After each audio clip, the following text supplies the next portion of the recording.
BJP এজিপিৰ পৰিৱেশ, ৰাভা যৌথ মঞ্চৰ পৰিৱেশ, গণশক্তিৰ পৰিৱেশ, UPPLৰ পৰিৱেশ, মুখ্যমন্ত্ৰী ডাঙৰীয়াই দিনে ৰাতিয়ে কৰা কষ্ট কামৰ প্ৰতিদান ৰাইজে দিব। অসমখন কেনেকৈ দুপে আগুৱাইছে আপোনালোকৰ সন্মুখত মই ৰাইজক সুধিছোঁ। অকল এইখন সভাতে নহয়, মই যিমান সভা কৰিছোঁ সকলো সভাতে সাংবাদিকৰ সন্মুখত, কেমেৰাৰ সন্মুখত ৰাইজক সুধিছোঁ কি কাৰণত আপোনালোকে বিজেপিক বা এজিপিক ভোট দিব।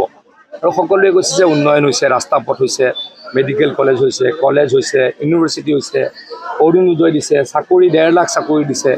এইবিলাক কাৰণতে ৰাইজে বিজেপি আৰু এজিপিৰ মিত্ৰজোঁটক ভোট দিব। মই বৃহৎ বিষয় আশাবাদী। এটা কথা লৈ আহিছোঁ, পেহেলগামৰ ঘটনাৰ পিছত ভূপেন বৰা আৰু অখিল গগৈ কৈছে যে সকলো মানুহ পাকিস্তানলৈ যাব পাৰিব। এয়া গৌৰৱ গগৈৰ কথা নহয়, কিন্তু আমি চাওক, এইটো তেওঁলোকেতো সদায় পাকিস্তানৰ ছাপোৰ্ট কৰেই।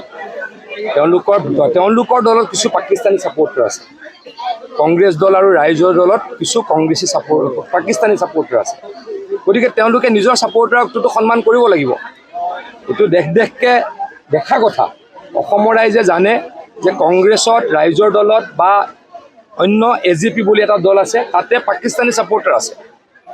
যি পাকিস্তানী ছাপোৰ্টাৰ যি এইকেইদিন ধৰি আছে, তেওঁলোকৰ যদি লিগেচি চাই, তেওঁলোকৰ লিংকেজ চাই, তাত ওলাবই কংগ্ৰেছ বা ৰাইজৰ দলৰ সমৰ্থক বা কৰ্মী। গতিকে পাকিস্তানী সমৰ্থকৰ কথাটো তেওঁলোকে বেয়াকৈ ক'ব নোৱাৰে, পাকিস্তানৰ কথা তেওঁলোকে বেয়াকৈ ক'ব নোৱাৰে। পাকিস্তানৰ কথা বেয়াকৈ ক'লে কংগ্ৰেছে ভোট নাপায়। অখিল গগৈ ডাঙৰীয়াও সেই লাইনতে গুচি গ'ল। তেওঁলোকৰ পৰা তাতকৈ আৰু কিবা আশা কৰিব পাৰি বুলি মই নাভাবোঁ। তেওঁলোকে ভাৰততকৈ পাকিস্তানক ভাল পায়, কিন্তু ৰাইজে সকলোৱে জানে। চাওক, এটা বস্তু, কংগ্ৰেছ চৰকাৰে 60 বছৰত 6খন মেডিকেল কলেজ বনাইছে। কংগ্ৰেছ চৰকাৰে 6খন মেডিকেল কলেজ বনাইছে। আৰু আমি অহা ছেপ্টেম্বৰত আৰম্ভ হ'বলগীয়াখনৰে সৈতে আমি 20খন মেডিকেল কলেজ বনালোঁ। 60 বছৰত কেইখন মেডিকেল কলেজ? 6খন। আৰু আমাৰ 10 বছৰত 20খন মেডিকেল কলেজ। কংগ্ৰেছে বনাইছিলে 5খন ইউনিভাৰ্চিটি, আমি বনালোঁ 12খন 13খন ইউনিভাৰ্চিটি। গতিকে শিক্ষা স্বাস্থ্য কোনে ভাল কৰিলে সেই কথা ৰাইজক সুধিলেই হ'ল। গৌৰৱ গগৈ ডাঙৰীয়াটো নাজানিব বিশেষ। গৌৰৱ গগৈ ডাঙৰীয়া ল'ৰা ছোৱালী লণ্ডনলৈ পঠাই দিলে। গৌৰৱ গগৈ ডাঙৰীয়াই ল'ৰা ছোৱালীক ইংলেণ্ডৰ নাগৰিকত্ব দিয়ে দিলে। তেওঁ পাকিস্তানত গৈ 15 দিন 20 দিন থাকেই।